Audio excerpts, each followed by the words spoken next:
Well, good afternoon. Once again, saving the best for last. Thank you. It's a pleasure to be here and to celebrate with you our success in sea change over the last 10 years. It's this year marks another important 10-year anniversary that some of you may know about. It's also the 10-year anniversary of CDC's National Comprehensive Cancer Control Program. And so that program has been the cornerstone of a lot of the work in comprehensive cancer control across the nation. And before we begin our discussion, I just want to share with you a quick snapshot of the progress that we've made over the years in comprehensive cancer control through Sea Change and the other national partners who have been involved in this effort. And really, it's a story about partners and perseverance and people. When you think about comprehensive cancer control, many of you may say, well, I think it's about plans, but it's really about the implementation of those plans. And it happens a little bit like what you see on the screen in front of you. It happens through this way. There are nationally all of these partners who've worked together, and I'll talk a little bit more about them in a minute, who've come together in really in an unprecedented way, sharing resources and collaborating together in ways that they hadn't before to help support the development and the implementation of comprehensive cancer control plans. One of the key elements of this progress of the last 10 years has been Sea Change. In the beginning, Governor Ridge helped establish a goal that said I think it was by the year 2006, that every state in the U.S. would have a cancer plan and that they would be implementing that cancer plan. And we actually achieved that goal through the work of many of these partners, but it wouldn't have happened if it weren't for many of the people involved, not just at the national level, but the thousands of people who were involved in all of the states and the tribes and the territories and the Pacific Island jurisdictions in the coalitions who actually developed these plans. And many of them have sat around in rooms like this, same numbers of people, and they've said, what we really want to do is begin to take action, and so they begin to implement these plans. And it's through their perseverance and them as individuals that we can affect what sits there in the middle, which is really people, and being able to do something about the burden of cancer in their lives. So this is what the picture of comprehensive cancer control plans being implemented looked like in 2001, which is the first year that CDC began keeping track of this. And this is what it looks like now. Isn't that fun? Let's go back and look at it again. So every state in the U.S. now has a comprehensive cancer control plan that they're actively implementing. And there are strategies in there that are evidence-based. They're based on data, and they are being implemented. There are policies that are being enacted, insurance mandates, tobacco control policies. There are new screening programs, for example, that are being established through the partners working together in these states and tribes and territories and Pacific Island jurisdictions. Screening for colorectal cancer in particular is one piece, because there isn't a national program that covers this, that many of these coalitions have taken up and have really begun to do something about. And you'll hear from the American Samoa and Texas and Arkansas and Cherokee Nation about the work that they've done today and tomorrow. A little bit about some of the initiatives of the National Comprehensive Cancer Control partners, Sea Change being one of them.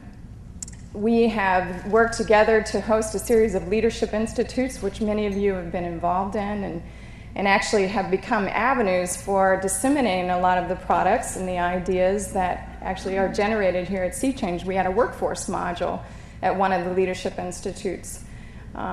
Other things that have happened more recently, there's been a push to get implementation of cancer plans down at a more local level. And so we have folks like Michael Caldwell from Dutchess County, who was involved in a series of webinars that over 500, I think it was, people participated in across the country to hear about how can we take our cancer plan and begin to implement it at the local level. So we're moving from national down to state and tribe and territory and into local level. There was a policy and practice summit that we held this year. This is really interesting. We are beginning to think about what are the issues that have policy solutions in comprehensive cancer control that we can identify and begin to take collective action on. And Sea Change was integral to this effort. And actually there is a report in the hospitality suite, if you want to take a look at this report, that lays out some of the issues that the national partners, along with all of these thousands of people who are involved in comprehensive cancer control, can take together to initiate policies to affect people and their daily lives and to do something about the burden of cancer. Early on, the Sea Change team, at the beginning it was called the State Cancer Plan Team, and then we changed into the Comprehensive Cancer Control Team. We did planning assistance team visits. We went out to states and most recently to Puerto Rico and the U.S. Virgin Islands and worked with folks to help them figure out how to get their comprehensive cancer control initiatives off the ground. That was the central piece of Sea Change's work early on.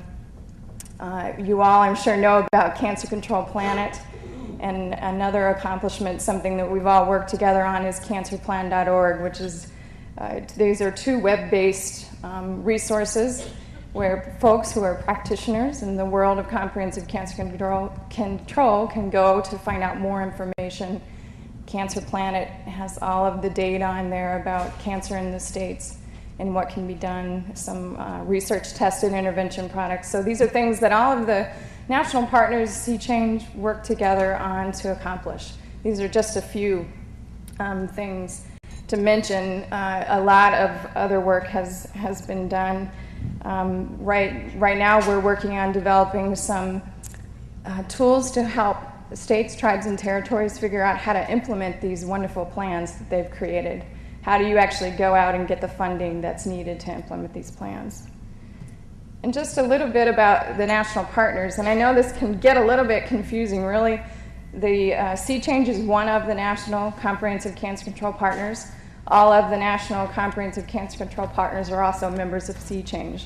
So there's really a symbiotic relationship here, and this works. And so all of those cancer plans that have been created and are being implemented by these coalitions, which truly are engines of change across the country, as Jim Marks has said, they are taking a lot of the things that you all have developed through Sea Change, the Workforce Initiative, other things, the CEO Roundtable, and they are putting them into play in their own local level. And actually, to begin our discussion about this, I want to ask Governor Bob Wise to lead the discussion. Your role as a policymaker and someone who was a catalyst in West Virginia in comprehensive cancer control, I want to ask you to come up and lead the discussion. Thank you very much. You know you're a former when you get to stay on the floor and not go to the podium. Billy, I've learned to introduce myself at functions now as, hi, I'm Bob, I'm a former politician in rehab, I'm in stage 4. I've worked through denial, I'm in acceptance, I'm still trying to figure out where I go. But what I have had the joy of doing in the working with Sea Change since leaving office in 2005 was, and thanks to Paul Nussbaum, who's here and was then Secretary of Department of Human Resources in West Virginia, I became involved with we all became involved with Sea Change in West Virginia. I've come to, as a former politician, appreciate and revel in what it is that comprehensive cancer control coalitions do. Because, Anna, I can say something that I couldn't have said 4 years ago, which is I didn't understand about a third of what your panel talked about. But what I did understand was where it gets applied.